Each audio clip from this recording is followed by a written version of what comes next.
Allahumma salli ala Muhammad wa ali Muhammad. Donc, bienvenue à tout le monde pour cette première session de l'atelier de réflexion coranique. Hier, on a eu une session intéressante concernant des préliminaires. On a bien expliqué ce que l'on souhaitait faire.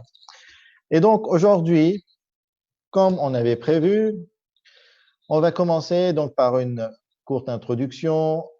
Ensuite, on va laisser la parole aux deux intervenants du soir. Et ensuite, moi, je vais vous faire part en synthétisant des informations que j'ai récupérées de certains livres d'exégèse.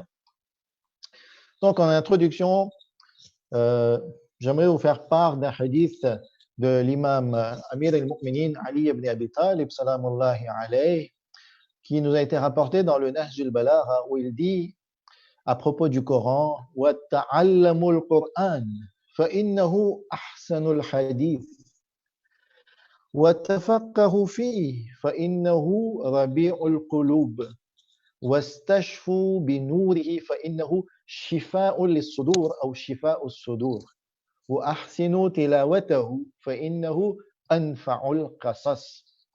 Donc apprenez le Coran car c'est la meilleure des paroles. Cherchez à le comprendre car il vivifie le cœur.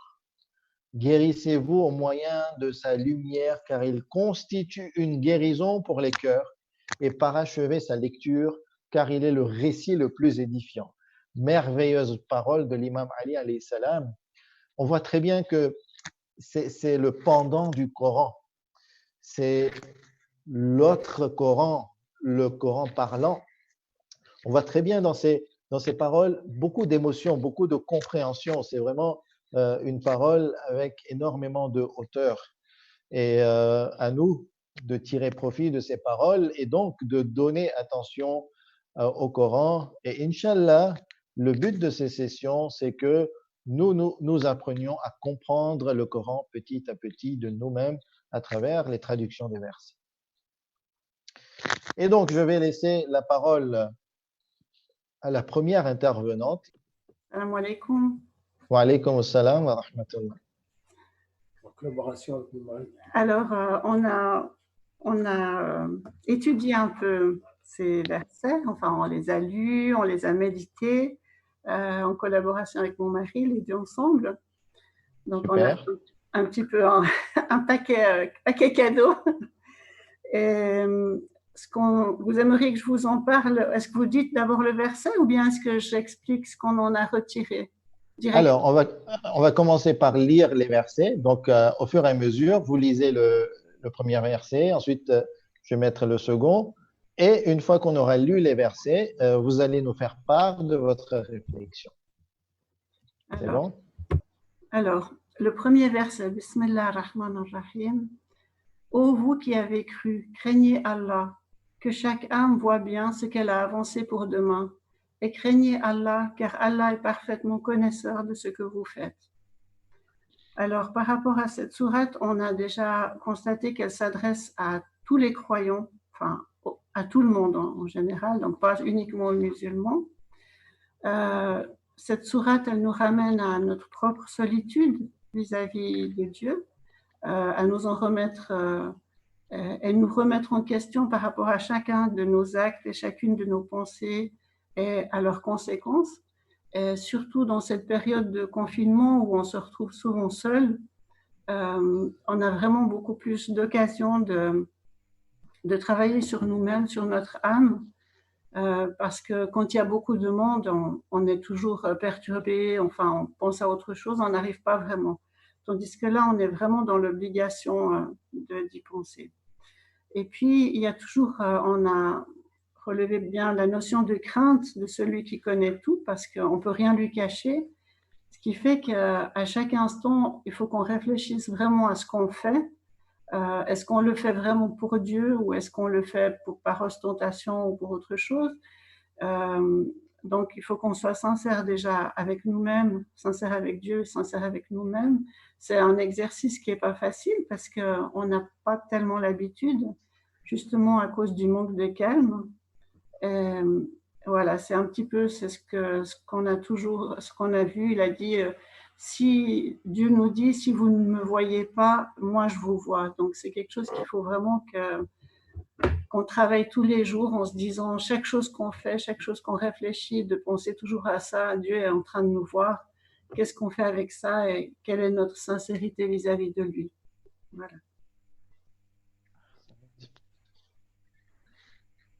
Je vous laisse continuer avec les autres versets. D'accord.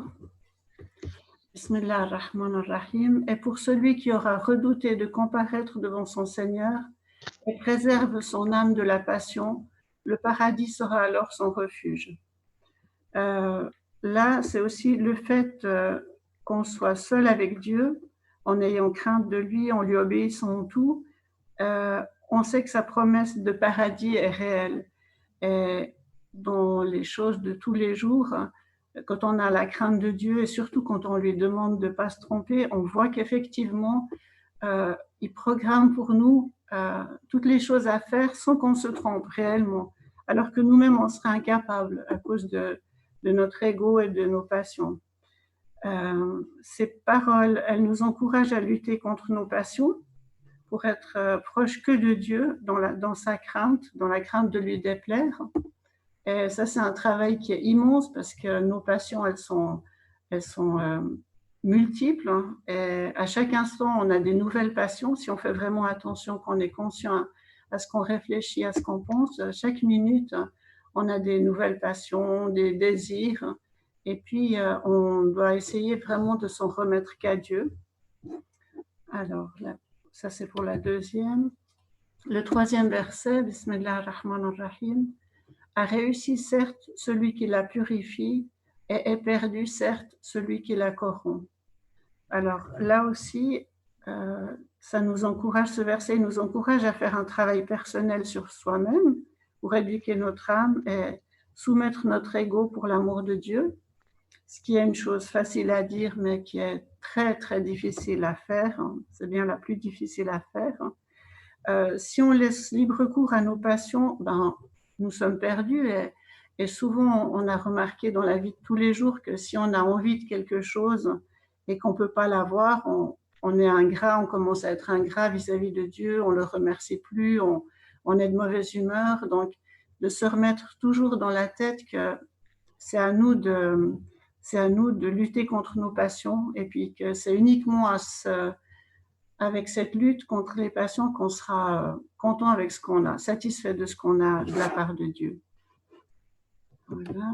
Et puis le dernier verset, Bismillah ar-Rahman ar-Rahim. Or personne ne portera le fardeau d'autrui. Et si une âme surchargée de péché appelle à l'aide, rien de sa charge ne sera supporté par une autre, même si c'est un proche parent. Tu n'avertis en fait que ceux qui craignent leur Seigneur, malgré qu'ils ne le voient pas, et qui accomplissent la salate. Et quiconque se purifie ne se purifie que pour lui-même, et vers Allah est la destination. Alors là, c'est une preuve de la justice de Dieu, parce qu'on ne va pas porter les péchés des autres. Surtout nous, en tant que parents, des fois, on se sent très coupable parce qu'on a éduqué nos enfants le mieux qu'on peut, mais en fait, ils ne font pas ce qu'on leur a demandé ou voilà, ils sortent, ils s'éloignent de la religion ou de Dieu. Et on se sent coupable et finalement, on se dit, bon, on a fait tout ce qu'on a pu et c'est Dieu qui va se charger du reste. Donc là, c'est pas à nous de porter leur péché, ça ne nous surcharge pas. Et quand Dieu avertit ceux qui le craignent, et même si on ne le voit pas, on a de la chance de faire la prière et puis justement de nous approcher de Dieu par ce moyen-là. Alors, seuls les gens qui le craignent et qui l'aiment sans le voir vont se purifier et reformer leurs âmes. Et puis là, on avait fait une petite synthèse, un petit résumé des versets sur ce qu'on en avait retiré, parce qu'en fait, ils se ressemblent beaucoup. Le fait est que nous ne puissions pas nous réunir ni voir nos proches et ceux qu'on aime, ces versets nous rassurent, car nous ne sommes jamais seuls, et même dans cette épreuve. Seule la face de Dieu, de ton Seigneur restera, Et c'est une situation qui nous rappelle le jour du jugement dernier. Voilà. C'est un peu Très ce bien, qu'on a ressorti de ça. Merci très beaucoup. bien, Je super. reprends. Juste une dernière question avant que on passe à la seconde intervenante. S'il fallait donner un titre, hein, en quelques mots, 3 mots, un titre ou un thème général pour ces 4 versets, lequel vous proposeriez? Euh, comment purifier son âme de la meilleure manière? Très bien, super. Comment purifier son âme de la meilleure manière? Très bien. Je vous remercie pour le partage de vos réflexions communes.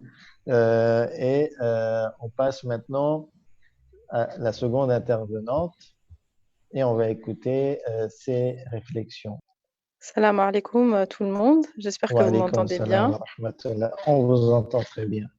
Déjà, je vous remercie Maoulana d'avoir eu cette idée et de nous permettre de lire le Coran chaque jour avec la réflexion qui doit l'accompagner. Donc, je suis très contente de participer à cet exercice. Est-ce que je dois relire les versets ou C'est à votre appréciation si vous bon, souhaitez, je vous avez pense que besoin de c'est lire les plus versets. sympa. Bismillah ar-Rahman ar-Rahim. Ô vous qui avez cru, craignez Allah, que chaque âme voit bien ce qu'elle a avancé pour demain. Et craignez Allah, car Allah est parfaitement connaisseur de ce que vous faites. Donc moi, les réflexions que ça m'a apporté de lire ce verset et de lire les versets précédents ainsi que la sourate entière, mais ce verset particulièrement, c'est que Dieu nous exhorte à le craindre et Dieu demande aux croyants de le craindre et les incite à œuvrer dans le bien dans ce bas monde. Puisqu'on a dans le verset, chaque âme voit bien ce qu'elle a avancé pour demain. Donc on peut imaginer que ce qu'elle a avancé pour demain, c'est les bonnes actions ainsi que tout ce qu'elle a fait pour nourrir son âme et pour effectuer les tâches que nous a demandé, que nous demande Dieu, parce que chaque personne va à la rencontre de Dieu et lui doit des comptes. Et moi, c'est comme ça que je comprends avancer pour demain. Demain étant le jour de notre présentation devant notre Créateur. Et ensuite, le troisième point que je vois dans ce verset, c'est Dieu est omniscient. Et effectivement, comme a dit Haja Amina, nous ne pouvons rien lui cacher. Et on doit à chaque moment de notre vie penser que nous ne sommes pas seuls et que Dieu nous regarde et qu'il enregistre ce que nous faisons. Voilà pour celui-ci. Pour le suivant, Bismillah ar-Rahman ar-Rahim. Et pour celui qui aura redouté de comparaître devant son Seigneur et préserve son âme de la passion, le paradis sera alors son refuge.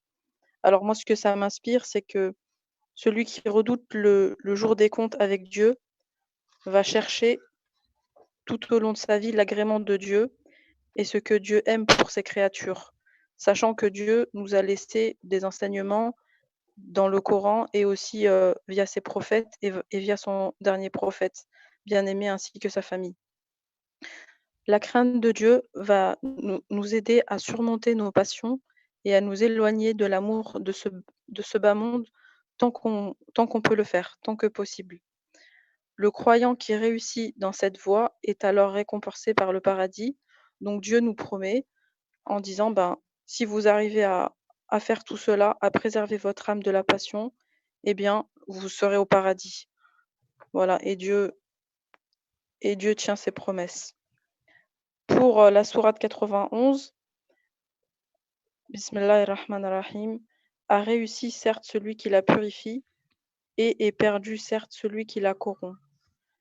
Donc moi, ce que je lis, c'est et gagnant celui qui cherche la purification de son âme par les différents moyens prescrits par Dieu, et perdant celui qui se laisse dompter par ses désirs et n'essaye pas de réformer son âme.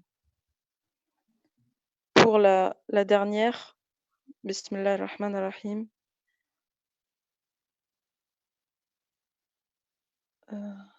j'ai fait un petit mélange. Non.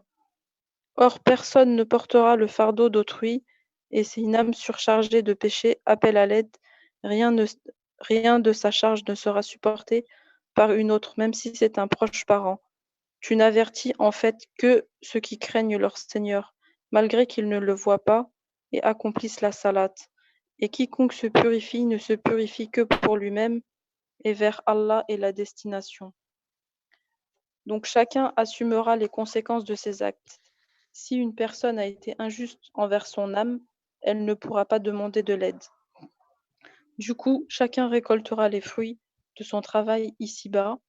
Le travail de purification de notre âme est un travail individuel et ce n'est pas la communauté qui portera le fardeau de l'échec dans cette purification. Et il y a aussi quelque chose qui m'a interpellée, c'est tu n'avertis en fait que ceux qui craignent leur Seigneur malgré qu'ils ne le voient pas et qui accomplissent la salate. Ça, moi, je réfléchis en disant peut-être que l'avertissement ne peut être entendu que par ceux qui craignent vraiment Dieu, qui aiment Dieu, même s'ils ne le voient pas, et qui font sincèrement la salate.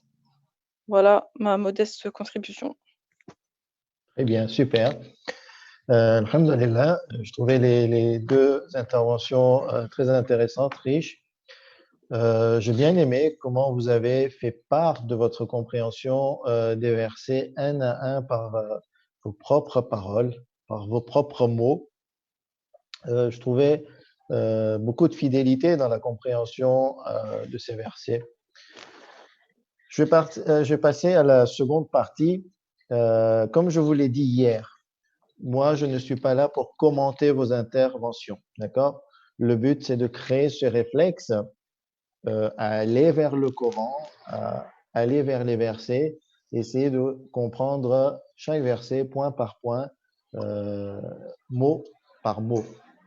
Et petit à petit, on verra qu'on va, on va dire, s'habituer et à avoir ce réflexe et Inch'Allah, que le Coran soit présent dans la vie de tous les jours.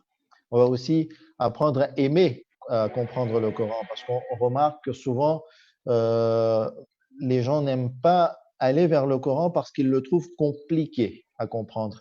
Et finalement, quand on s'y attarde un peu, quand on jette un regard un petit peu plus long, ça reste quand même assez facile à comprendre. Alors, moi, concernant ces versets, j'ai relevé deux points. Le premier point, et vous l'avez toutes les deux cité et mentionné ces points. Le premier point, c'est cette responsabilité individuelle. Nous devons prendre pleinement conscience de notre responsabilité et qu'il y aura un impact de toutes nos actions pour nous-mêmes d'abord. D'accord. Et nous devons supporter, assumer la charge de nos œuvres. Et le deuxième concept que j'ai relevé, sur lequel je vais rapidement passer, c'est la réforme du soi, la purification du soi. On en parle beaucoup de ce thème au départ pour le mois de Ramadan. Je vais juste fermer les micros. C'est fait. Et c'est vrai qu'on le répète beaucoup, mais il est très important. Pourquoi? Parce que souvent on néglige, souvent les croyants vont vers les actions de façon un peu littéraliste, vers le fiqh, il faut faire ceci, il ne faut pas faire cela, en négligeant le comportement, en négligeant la morale et l'éthique. Des fois, on a un comportement immoral tout en respectant les obligations divines. On a un comportement fanatique de telle façon qu'on agresse les autres et pourtant on veut respecter les recommandations, les commandements et les interdictions divines. Donc il faut faire attention et mettre l'accent sur la réforme du soi, toujours penser à soi. Et de l'autre côté, nous vivons dans un environnement qui, lui, a un paradigme, un système de pensée qui est différent que celui qui est proposé dans le Coran. Et automatiquement, on est influencé par ce système de pensée, par notre environnement. Et là, je vous ai ramené une minute, moins de 2 minutes, il me semble, d'un passage d'un film animation qui a été retiré donc de Ralph Lacasse, dans lequel on retrouve très bien cette ambiguïté dans le système de pensée occidental. Bon, je n'ai pas envie de mettre tout le monde, tous les Occidentaux dans ce système de pensée, bien entendu, mais ce que l'on rencontre le plus souvent dans notre environnement, c'est cette ambiguïté vis-à-vis de la morale. hein. Comme je vous l'ai cité dans un de mes cours, en France, par exemple, mentir n'est plus très mal vu. D'accord. Alors que, selon le Coran, c'est très, très mal vu et ça a des répercussions négatives. Et donc, écoutez bien ce passage. Et ensuite, on fera nos Le commentaires. problème, c'est que j'ai vraiment plus du tout envie d'être le méchant. Essaye pas de changer le programme, Ralph. Rassure-nous, tu vas pas faire ton turbo. Turbo? Mais non, je fais pas mon turbo. Tout de même, les gars, c'est être turbo de vouloir un ami? Ou une médaille? Ou une part de tarte de temps à autre? C'est pas normal d'attendre plus de la vie? Oh, hey. Ralph, on a compris, tu sais. Mais tu ne peux pas changer ce que tu es. Et plus vite tu l'accepteras, plus vite tu te sentiras mieux dans ton jeu et dans ta vie. Hé, Ralph, une partie à la fois. On va maintenant conclure avec le mantra du méchant. Je suis méchant, et c'est bien. Je ne serai jamais gentil, et ce n'est pas si mal. Je ne veux être personne d'autre que moi. Ok, tout le monde, à la semaine prochaine. Robotnik, j'aurai pas le temps de m'occuper du goûter. Donc, vous avez compris, c'est une réunion des méchants anonymes. Ils se réunissent. Il y en a certains qui supportent mal d'être méchants, comme Ralph ici, Ralph Lacasse. Et en réponse, qu'est-ce qu'on a obtenu de la part du fantôme? Tu ne peux pas changer ce que tu es, donc reste un méchant. Et les autres aussi continuent en fait dans ce move. Restons comme l'on est, il n'y a pas besoin de changer, même si au fond de soi-même, peut-être qu'on ressent qu'on n'est pas bon, qu'on n'est pas bien. Et ce type de concept, on le retrouve dans certains films, dans des séries ou dans des films d'animation ou des dessins animés adressés aux enfants. Et petit à petit, on s'habitue à ce type de pensée. Bon, je peux faire du tort, c'est pas grave. Je peux voler un petit peu, c'est pas grave. Je peux tromper autrui, c'est pas grave. Je peux ne pas tenir ma promesse et ma parole, mais ce n'est pas grave. Ce n'est pas grave. En restant comme ça, de toute façon, il n'y a pas besoin de changer soi-même. Alors que dans la logique coranique, dans la logique de l'islam, c'est tout à fait contraire à ce qu'on vient de montrer. Dans le Coran, c'est clair. Nous avons l'objectif ultime qui est de nous rapprocher d'Allah subhanahu wa ta'ala. Et de l'autre côté, si on s'écarte de lui, de ses commandements, de ses enseignements, de son orientation et direction ou guidance, à ce moment-là, ça va être la perte. Et pour cela, de ce que je retire des versets, c'est que nous avons d'un côté la purification de soi, elle nous élèvera jusqu'à Allah subhanahu wa ta'ala, et de l'autre côté, on se laisse corrompre et on corrompt son âme, son esprit, et à ce moment-là, c'est la perdition et c'est nous qui serons responsables de cette perdition, de cet égarement, et c'est nous qui en subirons les conséquences. Le second point que je souhaite relever ici, c'est que lorsqu'on parle de réforme de soi, perfectionner, évoluer, aller de l'avant, on peut parler peut-être du bilan de sa vie professionnelle, mais bien entendu, vous avez compris, ce n'est pas le sujet et l'objet de ces versets. Certains peuvent faire un bilan de leur vie familiale et sociale, et c'est très bien de faire des bilans, où en suis-je, mais ce n'est pas non plus l'objet de la discussion et de ces versets. On peut faire aussi un bilan sur le respect des obligations et interdictions divines. C'est très bien. D'ailleurs, on en avait discuté lors de notre avant-dernière rencontre il y a 2 jours. Mais ici, l'objet de la discussion de ces versets semble être les propres attributs de l'être humain. Son comportement, son attitude, comment il agit. Et c'est là qu'il faut faire attention et porter son regard. Comme la première intervenante l'a souligné, nous sommes dans un moment exceptionnel et c'est peut-être ce moment qui a été offert par Allah subhanahu wa ta'ala malgré toutes les difficultés pour nous mettre devant cette situation de bilan et de se poser des questions sur la vie, notre mode de vie et nous-mêmes. Et lorsqu'on parle donc de réforme de soi, dans les ahadiths, dans les traditions, on retrouve un programme qui est proposé. Comment concrètement aller vers la réforme du soi? Tout d'abord, il faut s'observer attentivement et observer son propre comportement. Et là, la vie en société nous apporte beaucoup. Lorsque je suis avec mon épouse, mon époux, mes enfants, ma famille, comment je me comporte. De l'autre côté, les critiques qu'on peut obtenir des autres personnes sont sûrement ou peut-être ou parfois véridiques. Donc, je dois les prendre en compte. Mais des fois, il y a on va dire, des sentiments qui sont propres à nous. À ce moment-là, je dois faire attention lorsque je suis en public. Alors, je dois voir pourquoi et je dois bien scruter mon comportement. Pourquoi je me comporte ainsi? Pourquoi j'utilise ce type de parole? Alors que chez moi, je me comporte différemment.